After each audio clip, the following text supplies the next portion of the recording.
জীবন শুধুমাত্র পৃথিবীতে বেঁচে থাকার নাম নয়, এটি একটি উপলব্ধির পথ। আল্লাহর তরফ থেকে আমাদের জীবনে সবচেয়ে মূল্যবান দান হলো সময়, যা একে একে একটু একটু করে আমাদের জীবন থেকে চলে যায়। তাই প্রতিটি দিনকে, প্রত্যেকটা সময়কে, প্রত্যেকটা মুহূর্তকে মূল্য দাও। প্রতিটি মুহূর্তে প্রকৃত সুখ খুঁজে বের করার চেষ্টা করো। আল্লাহ যখন আমাদের জীবন দান করেছেন, তখন তার দেওয়া সময়টিকে সঠিকভাবে ব্যবহার করা অবশ্যই আমাদের নৈতিক দায়িত্ব।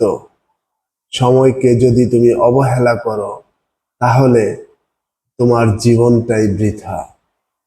সময়কে সঠিকভাবে, সঠিক জায়গায় কাজে লাগাও, তাহলেই তুমি তোমার জীবনে সফল হতে পারবে।